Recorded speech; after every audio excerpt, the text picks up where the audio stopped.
Mari kita berdoa sekali lagi sebelum kita merenungkan firman Tuhan. Bapa di surga, kami datang kepadamu, kami bersyukur kami boleh beribadah bersama-sama, sebuah anugerah hak istimewa bagi kami anak-anak-Mu.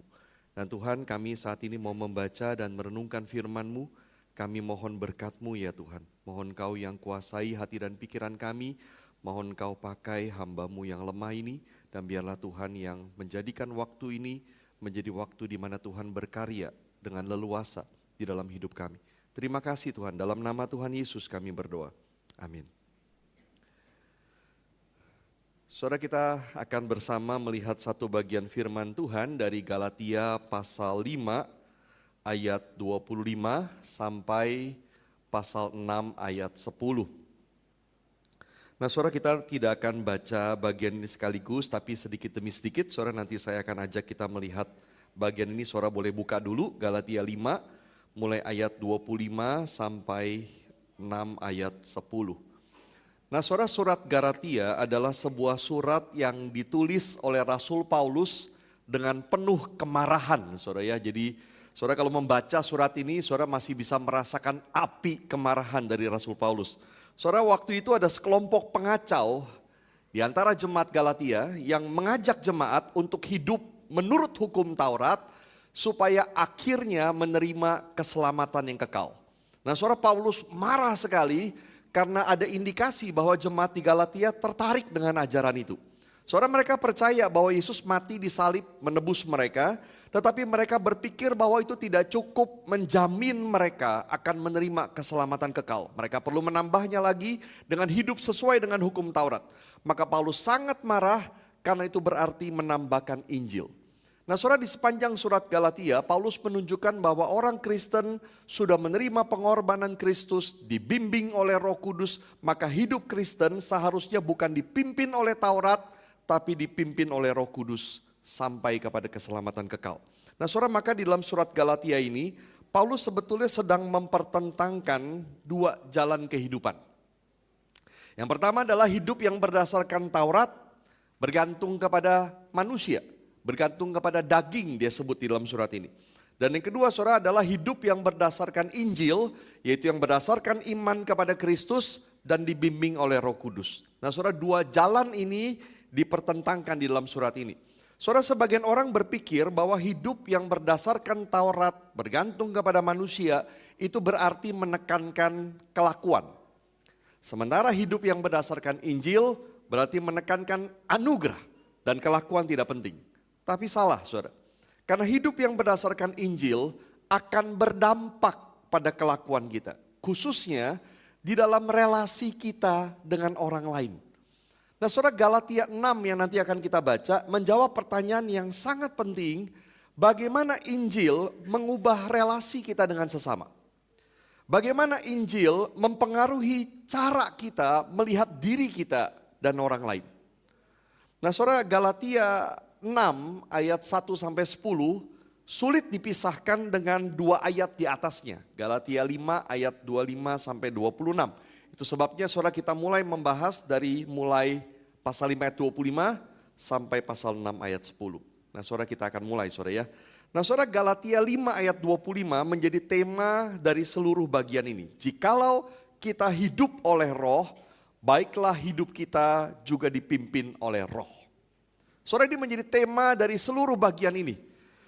Yang Paulus katakan adalah, jikalau kamu sudah menerima keselamatan, jikalau kamu adalah orang Kristen, jikalau kamu hidup oleh Roh, baiklah hidupmu juga dipimpin oleh Roh. Atau saudara, di dalam terjemahan bahasa Inggris, let us behave according to the Spirit. Baiklah kita berkelakuan sesuai dengan Roh. Nah, saudara, di dalam surat Galatia itu sama artinya dengan berkelakuan sesuai iman kepada Kristus. Atau berkelakuan sesuai dengan Injil. Saudara, maka sangat menarik bahwa di dalam surat Galatia yang sebetulnya sangat menekankan soal anugerah, Paulus ternyata juga sangat menekankan perbuatan. Saudara, Paulus tidak berkata begini, terimalah anugerah, lalu hidupmu akan berubah, kerohanianmu bertumbuh, kelakuanmu jadi baik. Tidak, saudara. Tapi Paulus mengatakan ubah kelakuanmu, ubah cara hidupmu. Jadi seperti apa? Jadi sesuai dengan roh, dengan iman kepada Kristus, sesuai dengan Injil. Nah, hidup seperti apa itu? Nah, saudara, Galatia 6 jelas bukan daftar lengkap apa saja yang Paulus mau kita lakukan sebagai orang Kristen.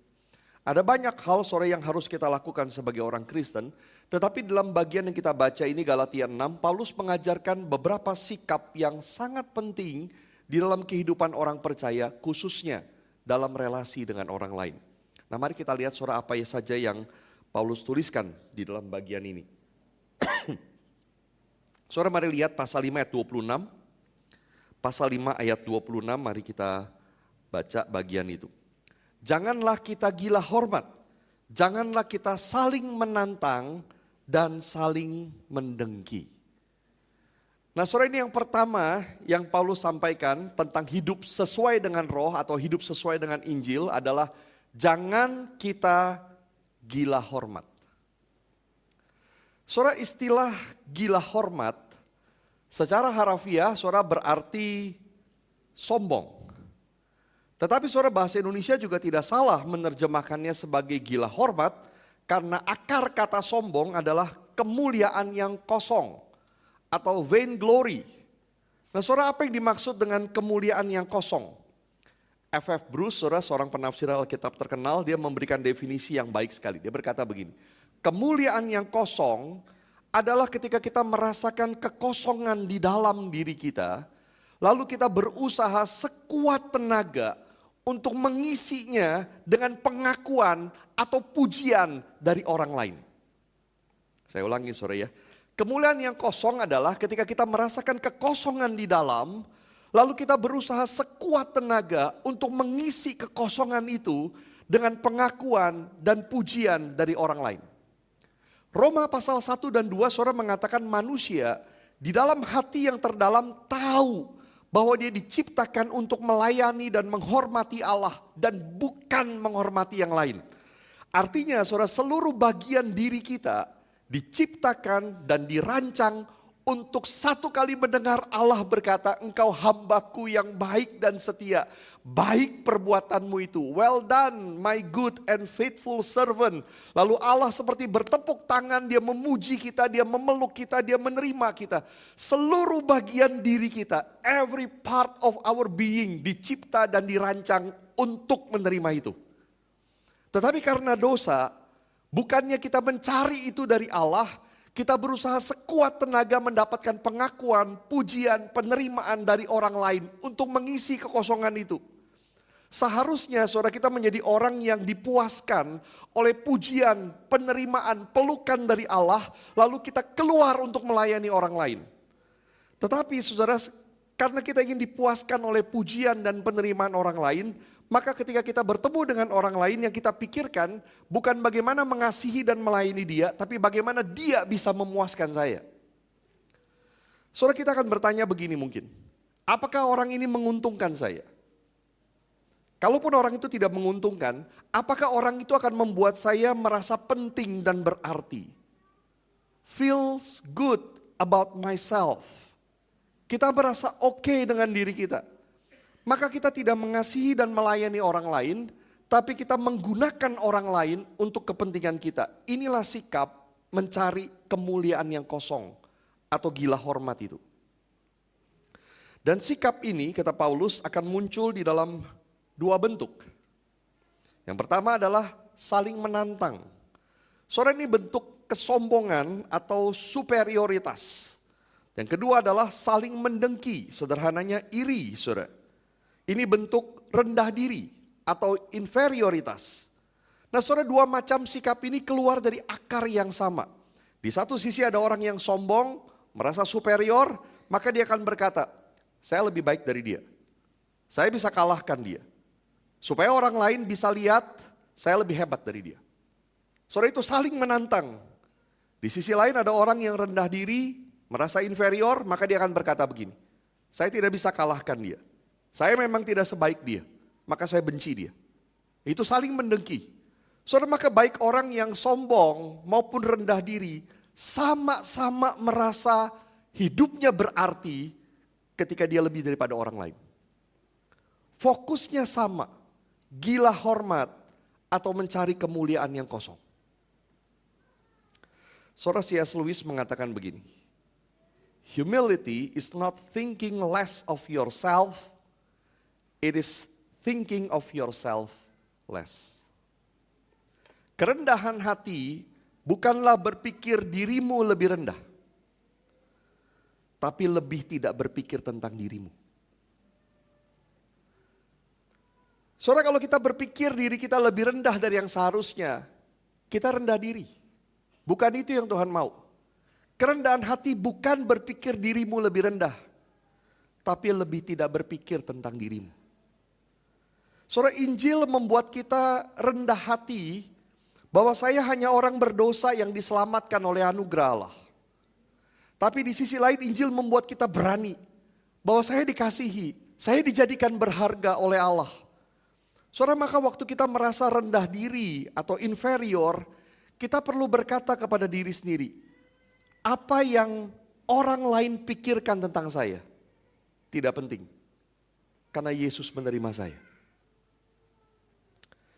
Waktu kita sebaliknya merasa sombong atau superior, memandang rendah orang lain, maka kita perlu berkata kepada diri sendiri, apa yang saya pikir tentang diri saya tidak penting, karena saya sama dengan orang itu, orang berdosa yang tidak layak menerima kasih Kristus. Saudara, inilah hidup yang berdasarkan Injil. Yang pertama Paulus bilang, kita tidak gila hormat. Kita tidak melihat diri lebih, kita tidak melihat diri kita kurang daripada orang lain. Kita mencari penerimaan dari Tuhan. Yang kedua, saudara, mari kita lihat di dalam pasal 6 ayat 1. Saya bacakan, kalaupun seorang kedapatan melakukan suatu pelanggaran, kamu yang rohani harus memimpin orang itu ke jalan yang benar dalam roh lemah lembut sambil menjaga dirimu sendiri supaya kamu jangan kena pencobaan. Ini hal kedua yang Paulus katakan, memimpin orang ke jalan yang benar dengan lemah lembut. Kalau ada orang yang kedapatan melakukan suatu pelanggaran atau jatuh dalam dosa, Paulus bilang, kamu yang rohani, artinya kamu yang dibimbing Roh Kudus, pimpin dia ke jalan yang benar dengan lemah lembut. Dan yang menarik adalah peringatan Paulus, sambil menjaga dirimu sendiri supaya kamu jangan kena pencobaan. Saudara, pencobaan apa? Ketika kita melihat orang jatuh dalam dosa, kita membimbing dia, Paulus bilang hati-hati supaya kamu pun jangan kena pencobaan. Pencobaan apa, saudara? Nah, saudara, kalau kita kaitkan ini dengan ayat sebelumnya, orang yang sombong atau superior ketika melihat orang lain berdosa akan tergoda untuk memandang rendah orang itu. Kita akan bersyukur tidak seperti dia. Kita merasa kita orang baik. Sementara orang yang rendah diri atau inferior tidak akan berani menegur karena takut jadi tidak disukai oleh orang itu. Saudara, maka apa yang harus dilakukan orang Kristen? Paulus bilang kita tidak akan mengabaikannya. Kita tidak akan menganggap sudahlah biasa semua orang juga melakukan dosa. Tidak. Tapi Paulus berkata kita akan menerima tanggung jawab untuk menolong. Kita menegur, kita membimbing, kita mendoakan dengan lemah lembut. Karena tujuannya adalah untuk memulihkan dia. Inilah hidup yang berdasarkan Injil yang kedua. Yang ketiga, saudara, mari kita lihat pasal 6 ayat 2. Bertolong-tolonganlah menanggung bebanmu. Demikianlah kamu memenuhi hukum Kristus. Ini yang ketiga. Bertolong-tolonganlah menanggung beban. Saudara, bagaimana kita bertolong-tolongan menanggung beban? Tim Keller, saudara, pernah memberikan sebuah perumpamaan begini. Kalau ada orang membawa sebuah kotak seberat 50 kilogram. Dan dia kesulitan bergumul berat untuk membawanya. Bagaimana kita akan menolong dia? Satu-satunya cara menolong dia adalah dengan bantuin dia untuk bawa. Kita pegang ujung kotak yang satu, dia pegang ujung kotak yang lain. Lalu kita bawa berbareng-barengan. Maka sebetulnya masing-masing kita menanggung beban 25 kg. Berarti 50 kg, tapi orang itu tidak lagi menanggung 50 kg karena kita masing-masing berbagi menanggung 25 kg. Poinnya, saudara, adalah kita tidak akan pernah bisa menolong orang tanpa menanggung sebagian beban orang itu. Kita tidak akan pernah bisa berkata kita menolong orang tanpa sebetulnya kita sedang menanggung sebagian dari beban orang itu. Dan beban itu jatuh kepada diri kita. Masalahnya banyak dari kita yang tidak mau lakukan itu. Saudara, menolong, menanggung beban bukan sesuatu yang enak. Kita tidak mungkin meringankan beban orang tanpa membuat beban kita menjadi lebih berat. Dan ini sesuatu yang mungkin tidak ingin kita lakukan. Kita sering tidak mau menolong karena itu menyusahkan dan membebani kita. Tapi tidak ada jalan untuk menolong orang tanpa itu membebani kita. Kita akan berkorban uang, kita akan berkorban waktu, kita berkorban tenaga, kita berkorban perasaan, tapi tidak mungkin tanpa pengorbanan. Dan berkorban, saudara, bukanlah sesuatu yang secara natural senang untuk kita lakukan. Karena seringkali saudara yang kita lakukan adalah membuat kita feel good about ourselves. Kita senang merasa jadi orang baik. Kita bangga dengan diri kita. Itu sebabnya saudara ketika kita menolong dan orang yang tidak berterima kasih, kita langsung pikir buat apa tadinya gua tolong. Yang kita inginkan adalah penerimaan orang itu. Ketika kita memberikan persembahan dan sepertinya tidak ada penghormatan yang kita terima, kita langsung pikir buat apa saya berikan persembahan. Apa sebetulnya yang kita inginkan? Lagi-lagi, vain glory. Kita mencari kemuliaan yang kosong. Dan Paulus bilang, bertolong-tolonganlah menanggung bebanmu. Saling berbagi beban dan perlu pengorbanan untuk itu. Itulah hidup yang berdasarkan Injil. Yang ketiga. Yang keempat, saudara, mari kita lihat pasal 6 ayat 3 sampai 5. Pasal 6 ayat 3 sampai 5 saya bacakan. Sebab kalau seorang menyangka bahwa ia berarti, padahal ia sama sekali tidak berarti, ia menipu dirinya sendiri. Baiklah, tiap-tiap orang menguji pekerjaannya sendiri, baru ia boleh bermegah melihat keadaannya sendiri dan bukan melihat keadaan orang lain. Sebab tiap-tiap orang akan memikul tanggungannya sendiri. Nah, saudara, hal keempat yang dikatakan Paulus adalah melihat diri sendiri di hadapan Tuhan. Saudara, ayat ini tidak berkata begini, kalau kamu memang berarti, bolehlah kamu rasa berarti. Tapi kalau kamu sebetulnya tidak berarti, tapi kamu merasa diri berarti, kamu sedang menipu diri sendiri. Bukan itu, saudara. Saudara, ayat ini sederhananya menegaskan, kamu memang tidak berarti. You are nothing. Maka kalau kamu yang tidak berarti itu, merasa dirimu berarti, kamu menipu dirimu sendiri. Kamu tidak akan pernah hidup menolong orang lain menanggung bebannya.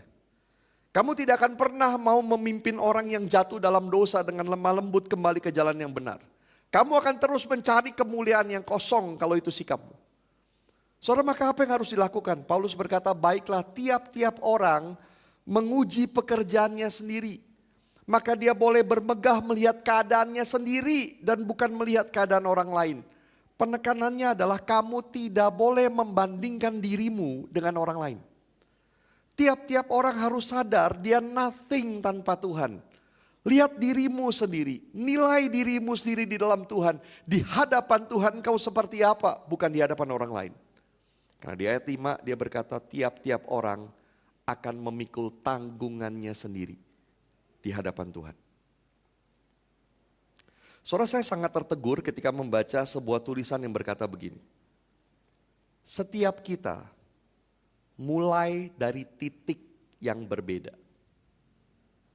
Sebagian besar apa adanya kita hari ini bukan karena kehebatan kita atau karena kegagalan kita. Tapi karena pemberian Tuhan dan karena kondisi yang kita alami. Sebagian kita, saudara, karena anugerah Tuhan lahir di dalam keluarga yang baik. Kita menerima banyak kasih sayang waktu kita bertumbuh besar. Maka kita menjadi orang yang mampu mengendalikan diri, cepat menyesuaikan diri dalam segala keadaan. Kita mungkin punya banyak dukungan dari orang tua untuk hidup kita yang hari ini. Lalu kita menjadi orang Kristen. Maka saudara, kalau ada skala karakter 0 sampai 10, kita mungkin mulai jadi orang Kristen dengan karakter sudah 7.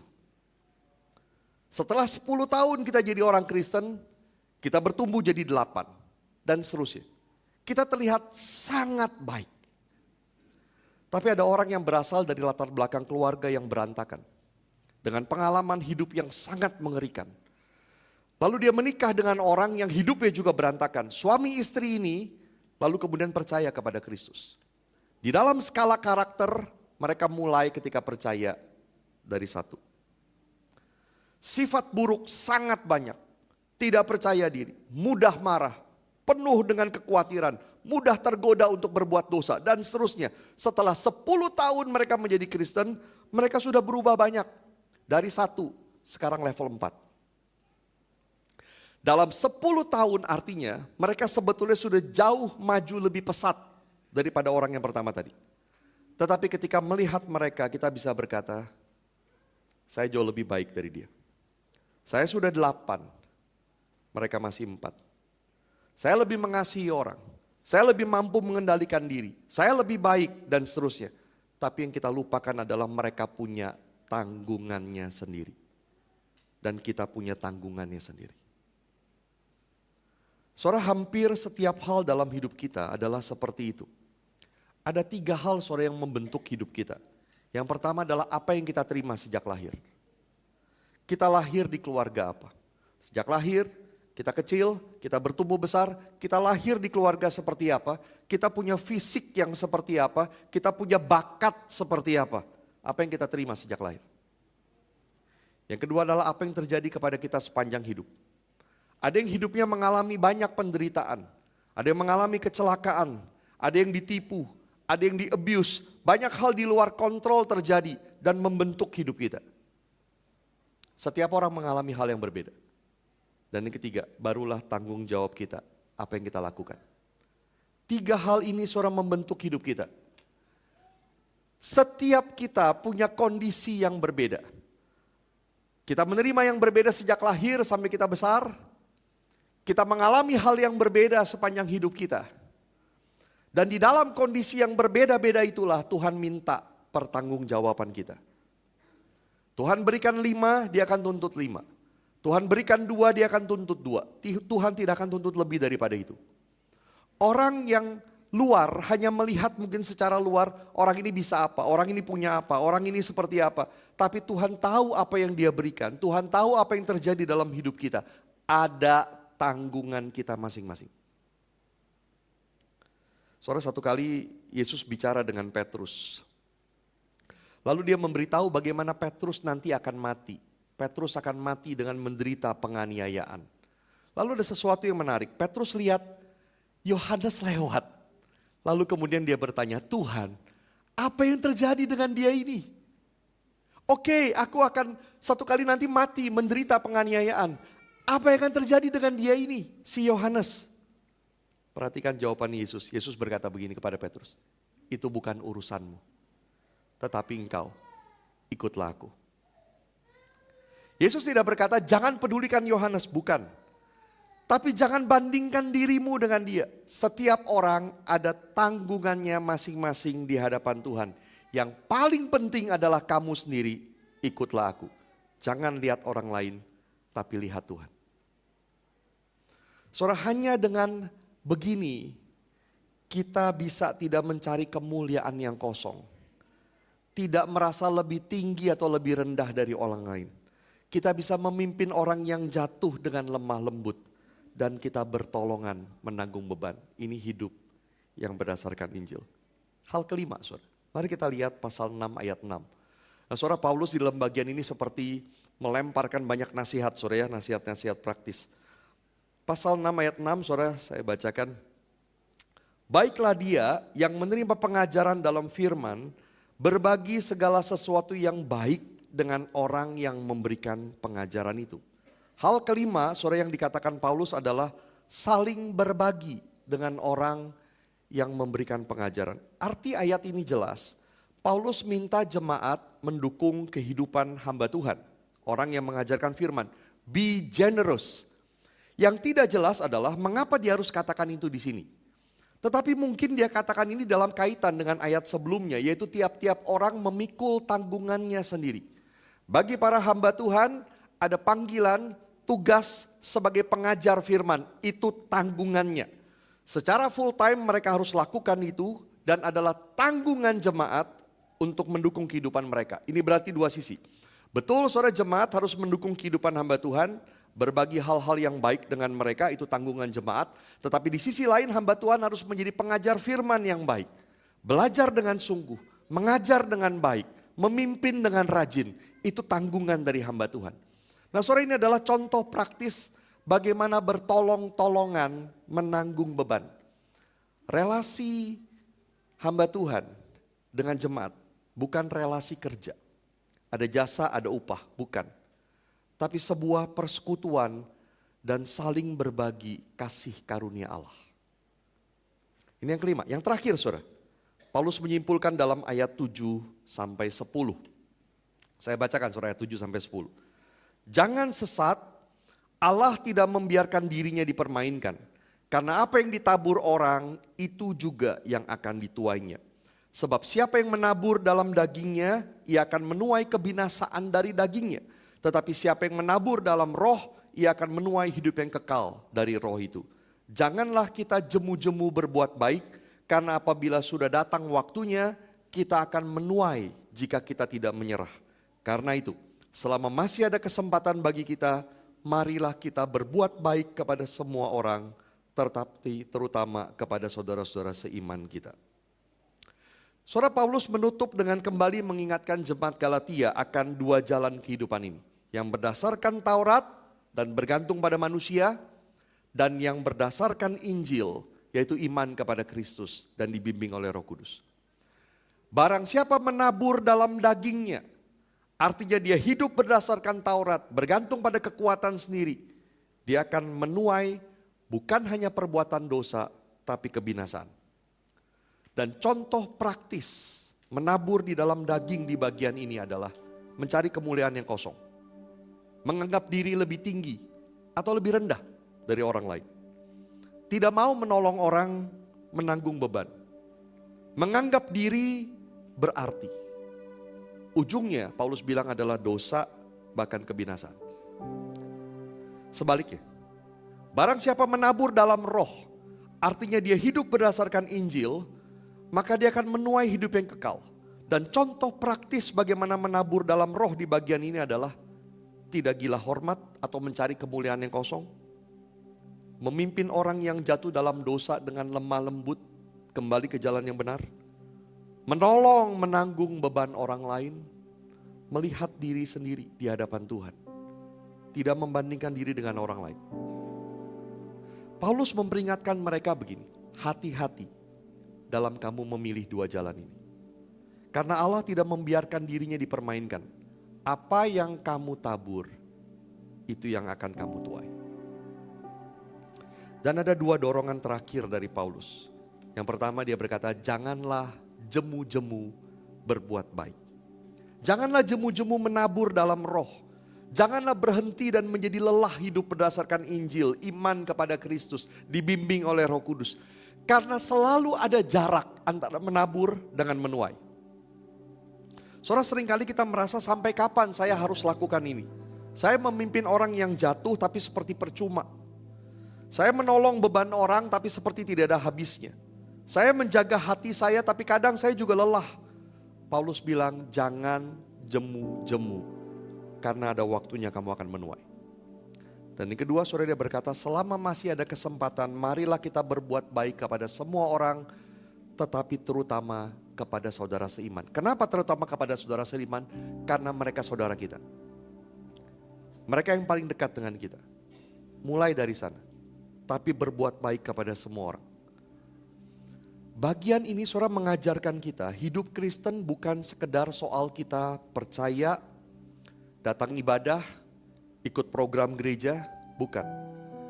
Tapi bagaimana iman kita berdampak pada kelakuan kita.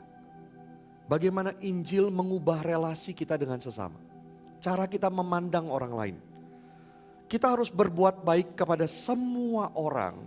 Artinya memberikan apa yang terbaik bagi mereka. Karena kita mengasihi mereka. Saudara, sebagian orang berpikir begini. Kita berbuat baik sebagai cara untuk penginjilan.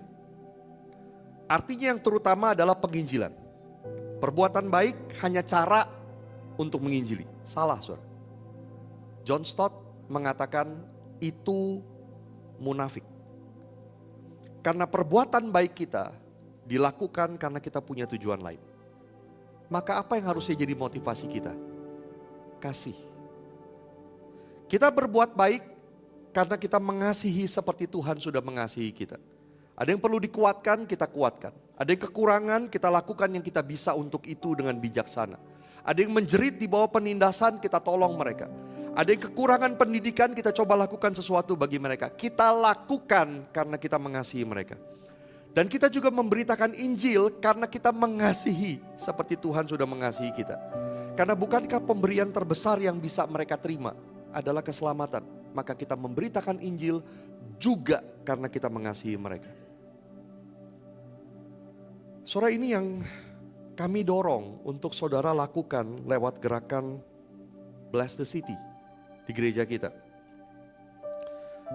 Saudara, kami mendorong saudara lakukan sesuatu, apa saja, sebagai bentuk tindakan kasihmu kepada orang lain. Berbuat baik kepada semua orang. Membantu secara materi, secara sosial, secara spiritual. Apa saja. Memberikan yang terbaik bagi orang lain karena kita mengasihi mereka. Saudara, teman-teman di gereja sudah melakukan beberapa hal di Grace Life ini. Ada yang dulu melakukan pelayanan kepada remaja korban abuse lewat rumah suka. Kita berhenti melayani di rumah suka karena ada perbedaan tajam dengan kita, antara kita dengan pihak pengelola. Tapi apa yang sudah dilakukan tidak sia-sia. Anak-anak itu menerima cinta kasih, pertolongan, rumah tinggal, bahkan bimbingan, kejiwaan, dan rohani. Salah satunya sudah menerima baptisan. Ada juga yang melakukan pelayanan bola kepada anak-anak kaum marginal untuk memberi mereka harapan, juga untuk membimbing mereka. Ada yang melakukan pelayanan jiwa muda kepada ibu-ibu senior, mereka butuh untuk punya teman, dilayani, bahwa hidup mereka berarti, dan mereka juga memberitakan Injil melalui pelayanan ini. Nah, saudara, pertanyaannya adalah apa lagi? Apa lagi yang bisa kita lakukan untuk berbuat baik kepada semua orang selama masih ada kesempatan? Paulus berkata, jangan jemu-jemu berbuat baik. Kuncinya adalah hari ini kita hidup berdasarkan Injil, iman kepada Kristus, dibimbing Roh Kudus, sambil memandang ke depan. Karena Paulus bilang satu kali nanti kita akan menuai.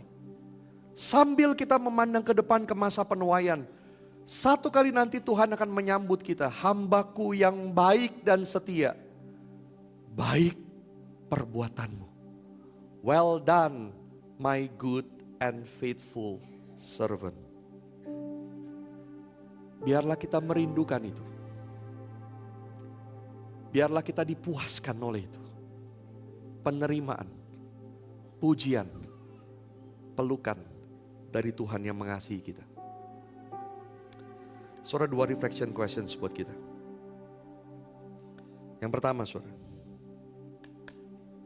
pujian dan penerimaan siapa yang kita rindukan? Tuhan atau manusia?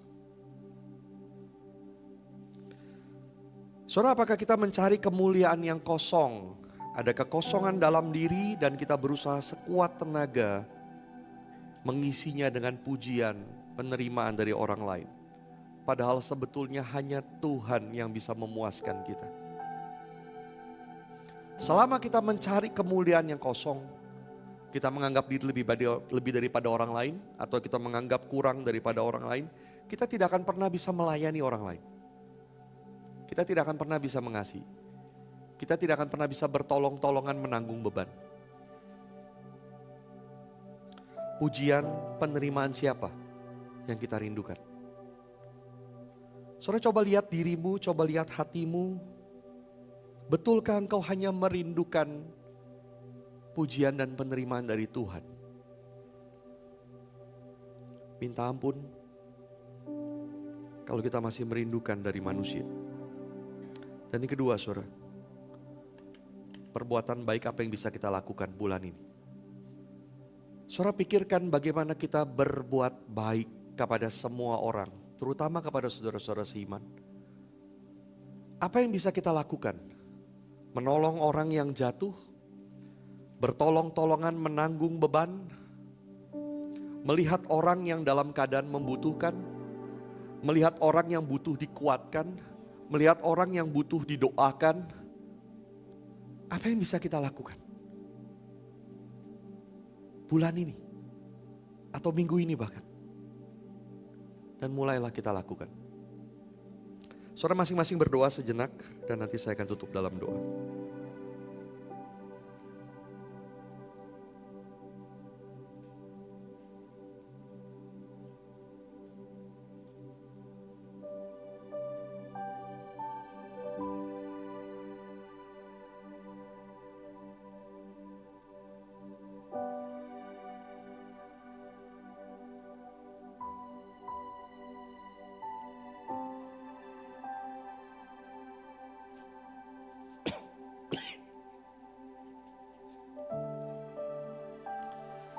Ya Tuhan,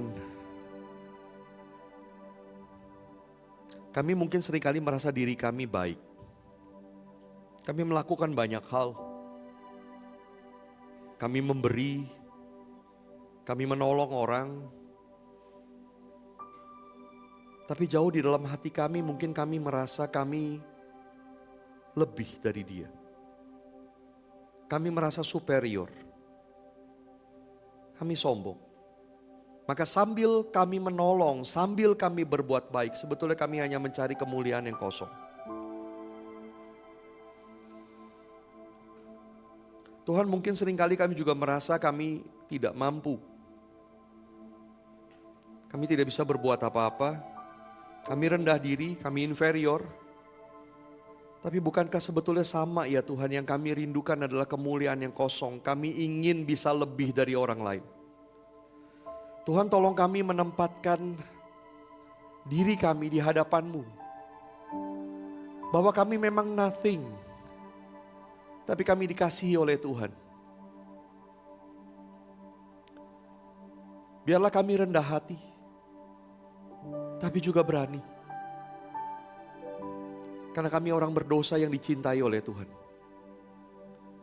Terima kasih ya Tuhan. Tuhan, biarlah kami di dalam hidup kami menjadi orang yang terus-menerus hidup berdasarkan Injil.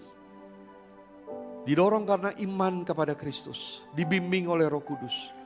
Dan hidup kami boleh menjadi terang di tengah-tengah dunia ini. Terima kasih ya Tuhan. Terima kasih untuk hidup yang Tuhan berikan. Terima kasih untuk kasih sayang yang Tuhan berikan. Dan jadikan kami alat kasih-Mu di tengah-tengah dunia ini. Terima kasih Tuhan. Di dalam nama Tuhan Yesus, kami berdoa dan bersyukur. Amin.